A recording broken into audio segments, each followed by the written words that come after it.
9:03 a.m., the video went live, 2 hours after she had already died on the expressway. At exactly 9:03 a.m. on a rainy Tuesday, the video went live. Good morning, my loves. Don't forget, consistency is key. Show up for your dreams even when nobody is clapping for you.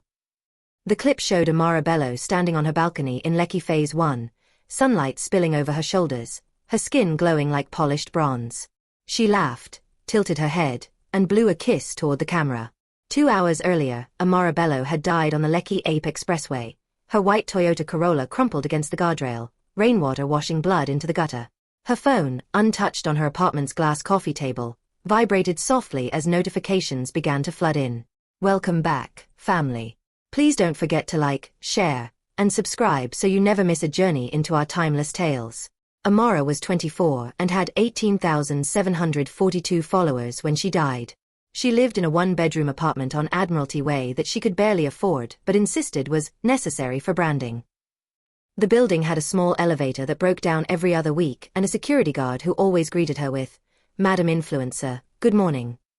Her best friend and unofficial manager, Zainab, used to tease her about it. "You go use your whole salary just to take fine pictures for strangers?"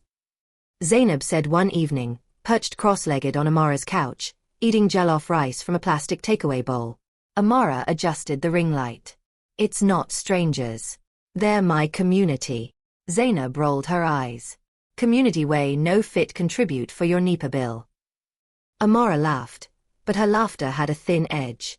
"One day you'll see. Brands will start calling.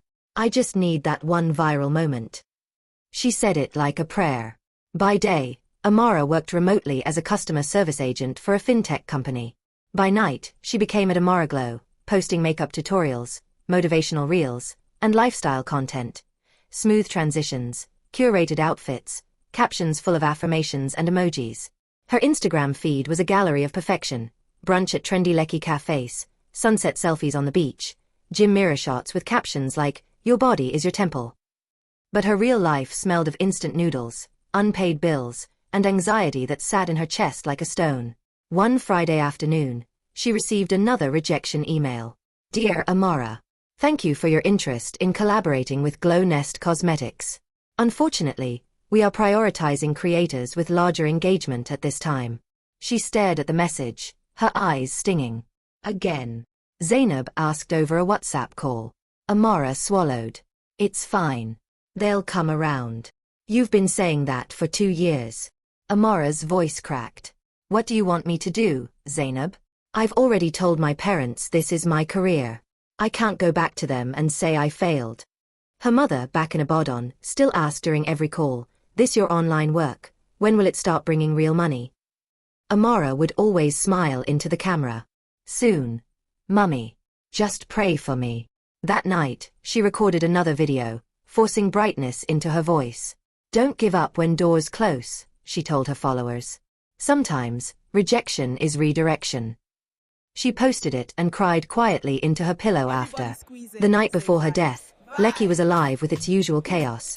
Honking danfos, blaring Afrobeats, the smell of suya drifting through humid air. Amara had attended a small influencer mixer at a rooftop bar in Victoria Island. She wore a gold satin dress and heels that pinched her toes, smiling until her cheeks hurt as she exchanged handles and posed for photos. On the drive home, rain began to fall. First a drizzle, then a heavy Lagos downpour that blurred the road into shimmering lines. Her phone, mounted on the dashboard, buzzed with notifications. She glanced at it. Another comment, another like. Just 1 second. That was all it took. A truck swerved ahead. Brakes screamed. Metal folded like paper. Then there was silence, broken only by rain hammering against twisted metal. Amara woke to the sound of her own voice. "Good morning, my loves." She was standing in her living room, staring at her phone on the coffee table. The video of her on the balcony was playing on Instagram, hearts floating up the screen. Confused, she picked up the phone, or tried to. Her hand passed through it like smoke. Her stomach dropped. "No, no, no, no." She ran to the door, pulled at the handle. Her fingers slipped through the metal. Panic surged through her chest, but she could not feel her heartbeat. Outside, she could hear voices in the corridor. "Nah, this flat she day stay," the security guard was saying. "Police say accident for express." Zainab's voice trembling. "God, please, let it not be her." Amara screamed, but no sound came out. Within hours, the news spread across social media. Upcoming influencer Amara Bello reportedly dies in car crash. Her scheduled posts continue to go live.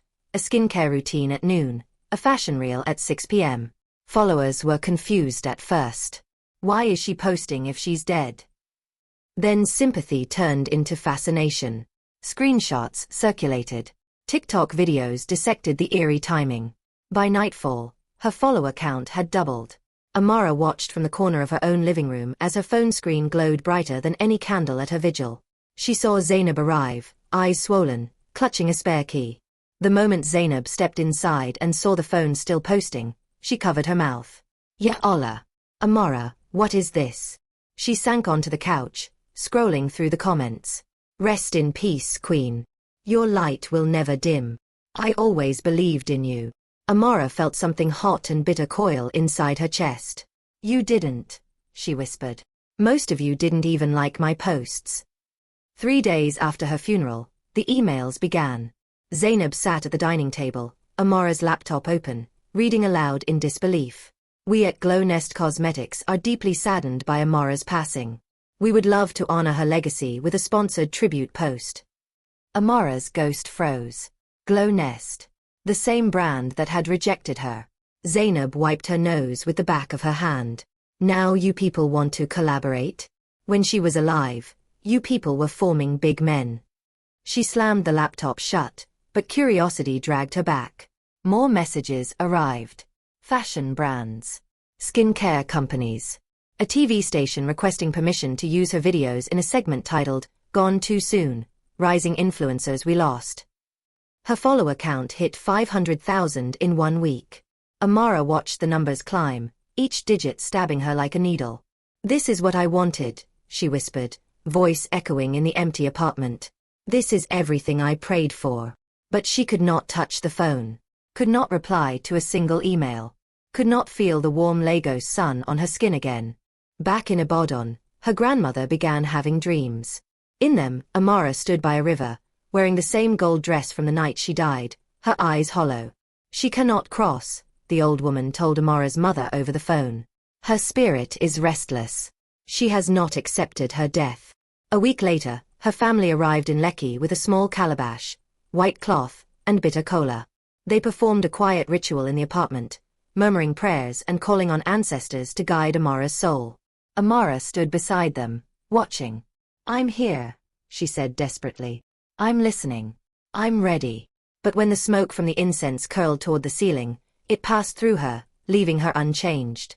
Her grandmother sighed. Her heart is still tied to this world.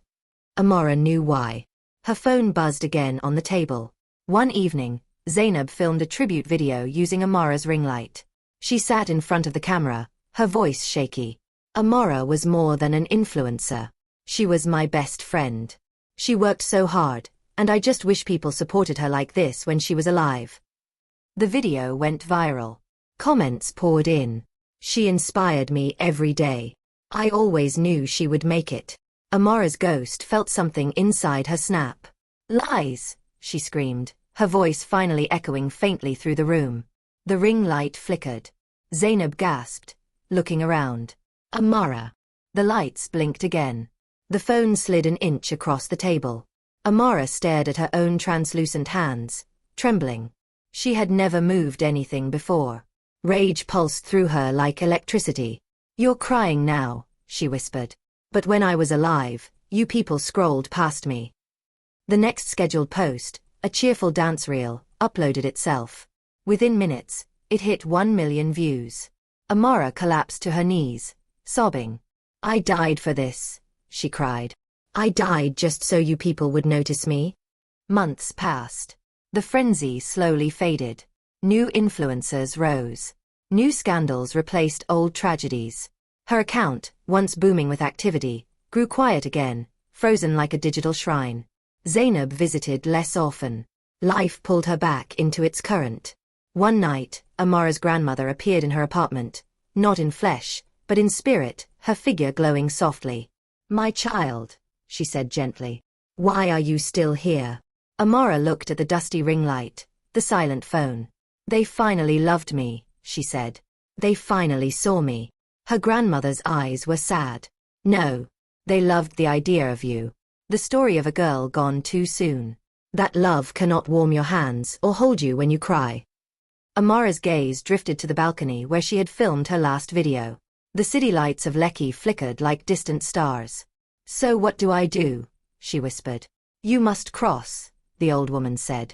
"Or you will remain here, watching a world that no longer belongs to you."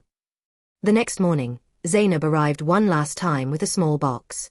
"I think it's time," she murmured, unplugging the ring light, packing away the tripods, and finally picking up Amara's phone. She hesitated before pressing delete account. Amara stood beside her, her spirit trembling. When the screen asked, "Are you sure?" Zainab whispered, "I'm sorry, my friend." She tapped yes. At that moment, Amara felt something inside her tear loose, a thread snapping. Her apartment faded. The sounds of Lekki traffic dissolved into a distant hum. The glow of screens vanished, replaced by a vast, quiet darkness. For the first time since the crash, she felt light. In Lekki, people eventually forgot the details. They only remembered that once, there was a girl whose account kept posting after she died. Older women would shake their heads and say, "That is why you must not tie your soul to worldly things. Even in death, they will not let you rest." And young influencers, filming themselves on balconies, would sometimes feel a chill when their phones buzzed in empty rooms. They would remember Amara Bello, the girl who became famous only after her heartbeat stopped. They say she died twice, once on the wet asphalt of the expressway, and again the day her account disappeared from the internet, her name swallowed by algorithms and time.